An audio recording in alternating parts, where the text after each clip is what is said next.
ಈ ಪಶ್ಚಿಮ ಏಷ್ಯಾದ ಈ ಒಟ್ಟಾರೆ ಬೆಳವಣಿಗೆ ಏನಿದೆ, ರಾಷ್ಟ್ರಗಳ ನಡುವಿನ ತಿಕ್ಕಾಟ, ಪರಮಾಣು, ಯುರೇನಿಯಂ, ಹಾರ್ಮುಜ್ ಜಲಸಂಧಿ ಎಲ್ಲವೂ ಕೂಡ ಏನಾಗಿದೆ ಅಂತ ಹೇಳಿದ್ರೆ ವೈಯಕ್ತಿಕ ಮತ್ತು ಭೀಕರ ಹಂತಕ್ಕೆ ಹೋಗಿ ತಲುಪುವ ಮಟ್ಟಕ್ಕೆ ಬೆಳೆದಿದೆ.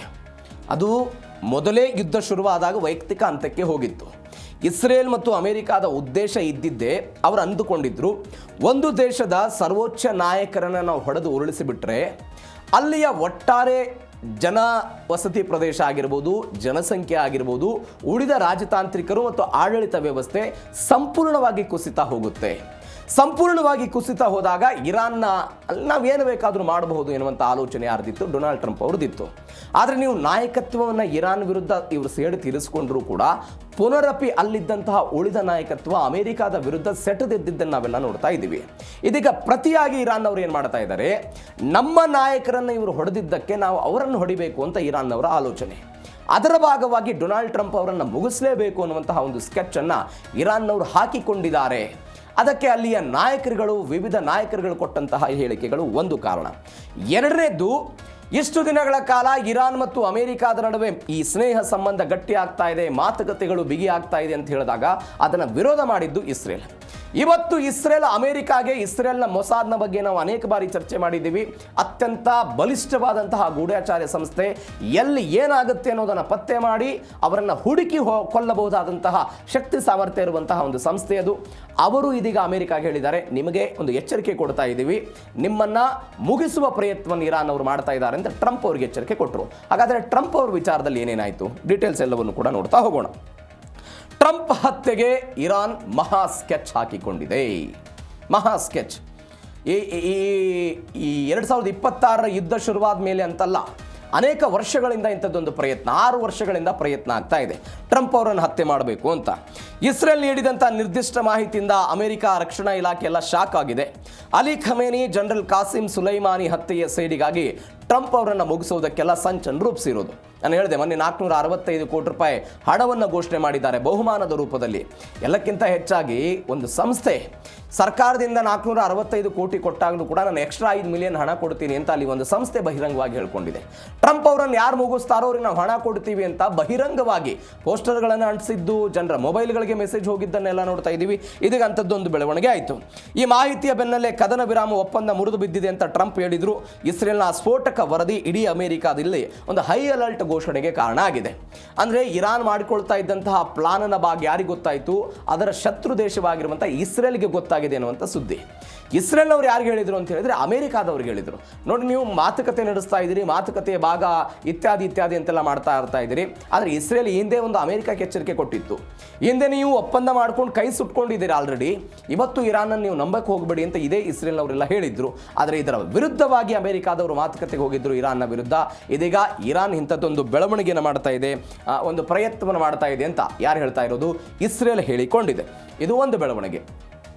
ಇತ್ತೀಚೆಗೆ ನ್ಯಾಟೋ ಶೃಂಗಸಭೆಯಲ್ಲಿ ಭಾಗವಹಿಸುವುದಕ್ಕೆ ಟರ್ಕಿಗೆ ತೆರಳಿದ್ದಂತಹ ಡೊನಾಲ್ಡ್ ಟ್ರಂಪ್ ವಾಪಸ್ ಬರ್ತಾ ಇದ್ರು ಬ್ರಿಟನ್ನಿಂದ. ಅವರು ಬರುವಂತಹ ಸಮಯದಲ್ಲಿ ತಮ್ಮ ವಿಮಾನವನ್ನು ಬದಲಾವಣೆ ಮಾಡಿರುವುದು. ಟರ್ಕಿಯಲ್ಲಿ ವಿಮಾನವನ್ನು ಡೊನಾಲ್ಡ್ ಟ್ರಂಪ್ ಬದಲಿಸಿದಂತಹ ಕತೆ. ನ್ಯಾಟೋ ಶೃಂಗಸಭೆಯ ವೇಳೆ ಟ್ರಂಪ್ ಹತ್ಯೆಗೆ ಇರಾನ್ನ ಏಜೆಂಟ್ಗಳೆಲ್ಲ ಸಂಚು ಹಾಕಿದ್ರು ಅಂತ ನೋಡಿ. ಒಂದು, ಪಾಕಿಸ್ತಾನದ ನಾಯಕರುಗಳನ್ನು ಹತ್ಯೆ ಮಾಡಬೇಕು ಅಂತ ಇಸ್ರೇಲ್ನ ಮೊಸಾದ್ ಆಲೋಚನೆ ಮಾಡಿತ್ತು. ಅವತ್ತು ಅವರಿಗೆ ಒಂದು ಎಚ್ಚರಿಕೆ ಕೊಡೋ ಪ್ರಯತ್ನವನ್ನು ಬೇರೆದವರು ಮಾಡಿದ್ರು. ಒಮಾನ್ನಲ್ಲಿ ಅವರು ರಕ್ಷಣೆಯನ್ನು ತೆಗೆದುಕೊಂಡಿದ್ದ ನೋಡಿದ್ದೀವಿ. ಇದು ಒಂದು ಭಾಗ. ಎರಡನೇ ಭಾಗ, ಇದೀಗ ಡೊನಾಲ್ಡ್ ಟ್ರಂಪ್ ಅವರನ್ನು ಮುಗಿಸೋದಕ್ಕೆ ಇರಾನ್ನವರು ಪ್ರಯತ್ನಿಸ್ತಾ ಇದ್ದಾರೆ ಅಂತ ಇದೀಗ ಎಚ್ಚರಿಕೆ ಕೊಟ್ಟಿರೋರು ಯಾರು? ಇದೇ ಇಸ್ರೇಲ್ ಅಮೆರಿಕಕ್ಕೆ ಎಚ್ಚರಿಕೆ ಕೊಟ್ಟಿದೆ. ಇದರ ಭಾಗವಾಗಿ ನ್ಯಾಟೋ ಶೃಂಗಸಭೆಗೆ ತೆರಳಿದ್ದಂತಹ ಟ್ರಂಪ್ ಅವರೆಲ್ಲ ವಿಮಾನವನ್ನು ಬದಲಿಸಿದ್ರು. ಕತಾರ್ ಕೊಟ್ಟಿದ್ದಂತಹ ಒಂದು ಉಡುಗೊರೆಯ ವಿಮಾನವನ್ನು ಅವರು ಏರಲಿಲ್ಲ. ಯಾಕಂದರೆ ಕತಾರ್ ಅಂತ ಹೇಳಿದ್ರೆ ಇರಾನ್ನ ಶತ್ರು ದೇಶ, ಮಧ್ಯಪ್ರಾಚ್ಯಗಳ ಮೇಲೆಲ್ಲ ಟಾರ್ಗೆಟ್ ಮಾಡ್ತಾ ಇದ್ದಾರೆ ಅಂತ. ಹೀಗಾಗಿ ಇದರ ಮೇಲೆಲ್ಲ ದಾಳಿ ಮಾಡಬಹುದು. ಅಂದರೆ ಮತ್ತೊಂದು ಅದರ ವಿಶೇಷತೆ ಏನು ಅಂತ ಹೇಳಿದರೆ ಅದರಲ್ಲಿ ಕ್ಷಿಪಣಿ ರಕ್ಷಣಾ ವ್ಯವಸ್ಥೆಗಳಿರಲಿಲ್ಲ ಆ ವಿಮಾನದಲ್ಲಿ. ಅದಕ್ಕಾಗಿಯೇ ಮಾಡಿಫೈ ಮಾಡಲಾಗಿದೆ. ಸಾವಿರಾರು ಕೋಟಿ ರೂಪಾಯಿ ಹಣವನ್ನು ಖರ್ಚು ಮಾಡಲಾಗಿದೆ. ಶ್ವೇತಭವನದ ಹಾರಾಡುವ ಹಕ್ಕಿ ಅಂತೆಲ್ಲ ಕರೆಯಲಾಗುತ್ತೆ. ಈ ಅತ್ಯಾಧುನಿಕತೆ ಇದ್ದರೂ ಕೂಡ ಕ್ಷಿಪಣಿ ನಿರೋಧಕ ವ್ಯವಸ್ಥೆ ಆ ವಿಮಾನದಲ್ಲಿ ಇಲ್ಲೇ ಇದ್ದಿದ್ದ ಕಾರಣಕ್ಕಾಗಿ ಡೊನಾಲ್ಡ್ ಟ್ರಂಪ್ ಅದನ್ನೆಲ್ಲ ಇರೋದಕ್ಕೆಲ್ಲ ನಿರಾಕರಿಸಿದ್ರು.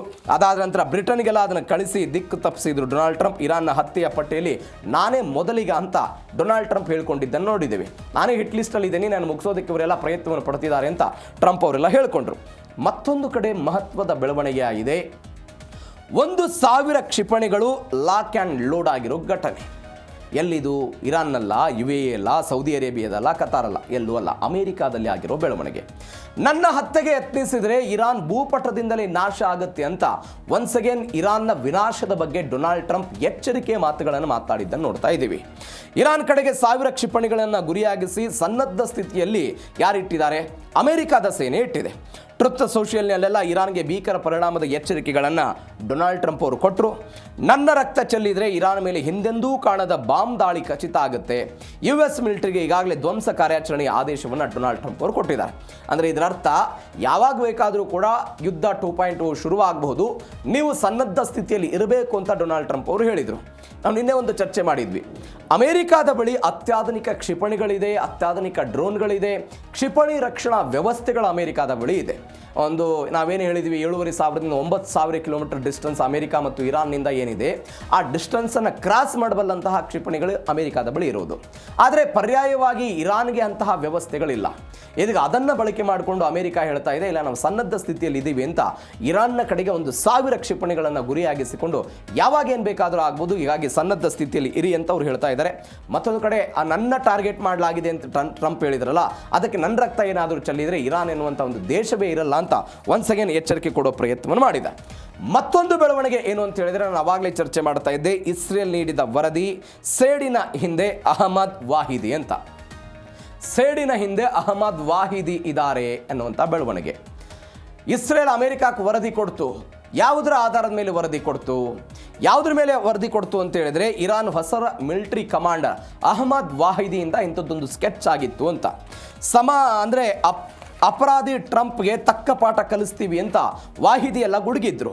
ಇಸ್ರೇಲ್ ಈ ಮಾಹಿತಿಯನ್ನು ಲಿಂಕ್ ಮಾಡಿದ್ರೆ ಅಂದೆ ಅದರ ನೆತನ್ಯಾಹು ಅವ್ರದ್ದೆಲ್ಲ ಸ್ಕೆಚ್ ಇದೆ, ಪ್ಲಾನ್ ಇದೆ ಅಂತ ಹೇಳ್ತಿದ್ದಾರೆ. ಅಮೆರಿಕಾವನ್ನು ಇರಾನ್ ವಿರುದ್ಧ ಯುದ್ಧಕ್ಕೆ ಎಳೆಯೋದಕ್ಕೆ ಇಸ್ರೇಲ್ ತಂತ ಹೂಡ್ತಾ ಎರಡು ಆ್ಯಂಗಲಲ್ಲಿ.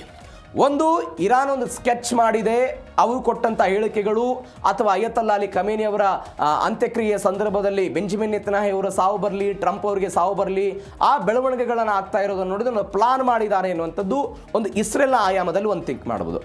ಎರಡನೇ ಆಯಾಮ ಒಂದಿದೆ, ಇಸ್ರೇಲ್ ತನ್ನ ಸ್ವಹಿತಾಸಕ್ತಿಯ ಕಾರಣಕ್ಕಾಗಿ ಅಮೆರಿಕಾವನ್ನು ಮತ್ತೆ ಯುದ್ಧಕ್ಕೆ ಪ್ರಚೋದನೆ ಮಾಡ್ತಾ ಇದೆಯಾ? ಈ ಆ್ಯಂಗಲಲ್ಲೂ ಕೂಡ ನಾವು ಆಲೋಚನೆ ಮಾಡಬೇಕು. ಯಾಕೆ ಈ ಆ್ಯಂಗಲ್ಲು ಅಂತ ಹೇಳಿದರೆ, ನಾನು ಅವಾಗಲೇ ಹೇಳಿಬಿಟ್ಟೆ, ಅಮೆರಿಕ ಇಸ್ರೇಲ್ನ ಮಾತನ್ನೂ ಕೂಡ ಕೇಳಿಕೊಳ್ಳದೆ ಪಾಕಿಸ್ತಾನದ MOUಗೆ ಸಹಿ ಹಾಕಿ ಬಂದಿದ್ದನ್ನು ನೋಡ್ತಾ ಇದ್ದೀವಿ. ಆರ್ಥಿಕ ಸಹಾಯ ಮಾಡ್ತೀವಿ ಅಂತ ಹೇಳಿದ್ರು, $300 ಬಿಲಿಯನ್ ಹಣವನ್ನು ನಿಮಗೆ ಮೂಲಭೂತ ಸೌಕರ್ಯಗಳಿಗೆಲ್ಲ ಕೊಡ್ತೀವಿ ಅಂತ ಇಸ್ರೇಲ್ನ ಮಾತು ಮೀರಿ ಅವರೆಲ್ಲ ಹೋಗಿದ್ದನ್ನು ನೋಡಿದ್ದೀವಿ. ಇದೀಗ ಏನು ಮಾಡ್ತಾ ಇದ್ದಾರೆ ಅಂತ ಹೇಳಿದರೆ, ಇದೇ ಅಮೆರಿಕಾದವನ್ನ ಎತ್ತಿ ಕಟ್ಟಿ ಒನ್ಸ್ ಅಗೇನ್ ಇರಾನ್ ವಿರುದ್ಧ ದಾಳಿ ಆಗುವಂತೆ ನೋಡಿಕೊಳ್ಳುವಂಥ ಆಲೋಚನೆ ಭಾಗವಾಗಿ ಇಸ್ರೇಲ್ ಆಲೋಚನೆ ಮಾಡ್ತಿದೆ ಅಂತ ಸುದ್ದಿಗಳು ಬರ್ತಾ ಇದೆ. ಹೀಗಾಗಿ ಅದು ಎಷ್ಟು ಸತ್ಯ ಏನು ಎತ್ತ, ಯಾಕಂದರೆ ಅಮೆರಿಕಾದವರು ಕೂಡ ಇದಕ್ಕೆ ಯಾವುದೇ ಒಂದು ಸ್ಪಷ್ಟೀಕರಣ ಕೊಟ್ಟು ಯಾವುದನ್ನು ಕೂಡ ಹೇಳಿಕೊಳ್ಳೋ ಪ್ರಯತ್ನ ಇಲ್ಲ. ಬಟ್ ಇಸ್ರೇಲಿಂದ ಇಂಥದ್ದೊಂದು ಮಾಹಿತಿ ಬಂದಿರೋದಂತೂ ಮಾತ್ರ ಸತ್ಯ. ಮತ್ತೊಂದು ಕಡೆ ಈ ಎಲ್ಲ ಬೆಳವಣಿಗೆಗಳ ನಡುವೆ ಡೊನಾಲ್ಡ್ ಟ್ರಂಪ್ ಅವರ ಭದ್ರತೆ ಕೋಟೆಯಾಗಿ ಬಿಟ್ಟಿದೆ. 2-3 ಕಾರಣಗಳು ನೀವು ನೋಡ್ಬೋದು. ಒಂದು ಪತ್ರಕರ್ತರ ಜೊತೆಗೆ ಒಂದು ಡಿನ್ನರ್ ಸಭೆಯಲ್ಲಿ ಡೊನಾಲ್ಡ್ ಟ್ರಂಪ್ ಅವರು ಭಾಗವಹಿಸಿದ್ದಾಗ ಒಬ್ಬ ಅನಾಮಧೇಯ ವ್ಯಕ್ತಿ ಬಂದು ಡೊನಾಲ್ಡ್ ಟ್ರಂಪ್ ಅವರನ್ನು ಮುಗಿಸೋದಕ್ಕೆಲ್ಲ ಪ್ಲಾನ್ ಮಾಡಿದ್ದನ್ನು ನೋಡಿದ್ವಿ. ಈ ಹಿಂದೆ ಅವರು ಚುನಾವಣಾ ಪ್ರಚಾರದಲ್ಲಿದ್ದಂತಹ ಸಮಯದಲ್ಲಿ ಡೊನಾಲ್ಡ್ ಟ್ರಂಪ್ ಅವರನ್ನು ಹತ್ಯೆ ಮಾಡಬೇಕು ಅಂತ ಬಾಂಬ್ ದಾಳಿ ಮಾಡಿದ್ದನ್ನೆಲ್ಲ ನೋಡಿದ್ವಿ. ಅವರ ಕಿವಿ ಸವರಿಕೊಂಡು ಹೋಗಿತ್ತು, ಎಲ್ಲವೂ ಕೂಡ ರಕ್ತ ಎಲ್ಲ ಸೋರಿ ಹೋಗ್ಬಿಟ್ಟಿತ್ತು. ಅದಾದ ನಂತರ ಅಮೆರಿಕಾದಲ್ಲಿ ಒಂದು ಬೆಳವಣಿಗೆ ಆಗಿತ್ತು, ಸೀಕ್ರೆಟ್ ಸರ್ವಿಸನ್ನು ತೆಗೆದು ಬಿಡಬೇಕು, ಒಂದು ಪರ್ಯಾಯ ವ್ಯವಸ್ಥೆಯನ್ನು ಕೊಡಬೇಕು, ಅಮೆರಿಕಾದ ಅಧ್ಯಕ್ಷರಿಗೆ ಸೀಕ್ರೆಟ್ ಸರ್ವಿಸ್ ಭದ್ರತೆಯನ್ನು ಸರಿಯಾಗಿ ಕೊಡ್ತಾ ಇಲ್ಲ ಎನ್ನುವಂಥ ಚರ್ಚೆಗಳೆಲ್ಲ ಬಂದಿತ್ತು. ಇದೀಗ ಡೊನಾಲ್ಡ್ ಟ್ರಂಪ್ ಅವರಿಗೆ ಹಿಂದೆಂದೂ ಕಾಣದಂಥ ಒಂದು Z+ ಭದ್ರತೆಯನ್ನು ಕೊಟ್ಟಿದ್ದಾರೆ. ಅಧ್ಯಕ್ಷರ ಪ್ರತಿ ಪ್ರಚಾರ ಸಭೆ, ಪ್ರವಾಸಗಳಲ್ಲಿ ಹೈಟೆಕ್ ಡ್ರೋನ್ಗಳನ್ನೆಲ್ಲ ಬಳಸ್ತಾರಂತವರು. ಹತ್ಯೆಗೆ ಯತ್ನಿಸಿದರೆ ಇರಾನ್ನ ಇತಿಹಾಸವೇ ಅಂತ್ಯ ಅಂತ ಅಮೆರಿಕಾದ ಸೇನೆ ಪೆಂಟಗನ್ ಎಲ್ಲ ಹೇಳ್ಕೊಂಡಿತ್ತು. ಇರಾನ್ನ ಪ್ರತಿಯೊಂದು ಪ್ರಮುಖ ಸೇನಾನೆಲೆ ಮೇಲೆ ಹದ್ದಿನ ಕಣ್ಣಿಟ್ಟಿದ್ದಾರೆ. ಒಂದು ಸಣ್ಣ ತಪ್ಪು ಮಾಡಿದ್ರು ಕೂಡ ಇರಾನ್ ದೇಶವನ್ನು ಬೂದಿ ಮಾಡ್ತೀವಿ ಅಂತ ಡೊನಾಲ್ಡ್ ಟ್ರಂಪ್ ಅವರು ಒಂದು ಎಚ್ಚರಿಕೆ ಕೊಡೋ ಪ್ರಯತ್ನವನ್ನು ಮಾಡಿದ್ದಾರೆ. ಅಂದರೆ ಅಮೆರಿಕಾದ ಅಧ್ಯಕ್ಷರು ಡೊನಾಲ್ಡ್ ಟ್ರಂಪ್ ಅವರಾಗಿರ್ಬೋದು, ಈ ಹಿಂದಿನ ಅಧ್ಯಕ್ಷರಾಗಿರ್ಬೋದು, ಎಲ್ಲದರ ಮೇಲೆಯೂ ಕೂಡ ಕೆಲವೊಂದಿಷ್ಟು ಬಾರಿ ದಾಳಿ ಆಗುವಂತಹ ಪ್ರಯತ್ನಗಳಾಗಿದೆ. ಅದರಲ್ಲೂ ವಿಶೇಷವಾಗಿ ನಾವು ಮತ್ತೆ ಒನ್ಸ್ ಅಗೇನ್ ಈ ಹಿಂದೆ ಆಗಿರುವಂಥ ಬೆಳವಣಿಗೆಗಳು ಹೋಗೋದಾದರೆ ಭದ್ರತೆಯ ಕಾರಣಕ್ಕಾಗಿ, ಅಂದರೆ ನನಗೆ ಅಭದ್ರತೆ ಕಾಡ್ತಾ ಇದೆ, ನನ್ನನ್ನು ಮುಗಿಸಿಬಿಡಬಹುದು ಅನ್ನುವ ಕಾರಣಕ್ಕಾಗಿಯೇ ಡೊನಾಲ್ಡ್ ಟ್ರಂಪ್ ಅವರ ಸ್ವಂತ ಪುತ್ರನ ಮಗನ ಮದುವೆ ಕಾರ್ಯಕ್ರಮದಲ್ಲಿ ಭಾಗವಹಿಸೋದಕ್ಕೆ ಸಾಧ್ಯವಾಗದೇ ಇರೋದನ್ನು ನಾವೆಲ್ಲ ನೋಡಿದ್ವಿ. ಭದ್ರತೆಯ ಕಾರಣ ಇತ್ತು. ಇದೀಗ ಒನ್ಸ್ ಅಗೇನ್ ಮತ್ತೊಂದು ಇಂತಹ ಬೆಳವಣಿಗೆಗಳು ಏನಾಗ್ತಾ ಇದೆ, ಹತ್ಯೆ ಆಗಬಹುದು ಅಂತ. ಹೀಗಾಗಿ ಅಮೆರಿಕಾದ ರಕ್ಷಣಾ ವ್ಯವಸ್ಥೆ, ಸೀಕ್ರೆಟ್ ಸರ್ವಿಸ್ ಏಜೆನ್ಸಿ ಏನಿದೆ ಅದು ತನ್ನ ಭದ್ರತೆಯನ್ನು ಹೆಚ್ಚಳ ಮಾಡಿಕೊಂಡಿದೆ. Z+ ಭದ್ರತೆಯನ್ನು ಅಮೆರಿಕಾದ ಅಧ್ಯಕ್ಷರಿಗೆ ಕೊಡ್ತಾ ಇದ್ದಾರೆ. ಹೀಗಾಗಿ ಏನಾಗುತ್ತೆ ಉಭಯ ದೇಶಗಳ ನಡುವೆ ಕಾದ್ ನೋಡೋಣ.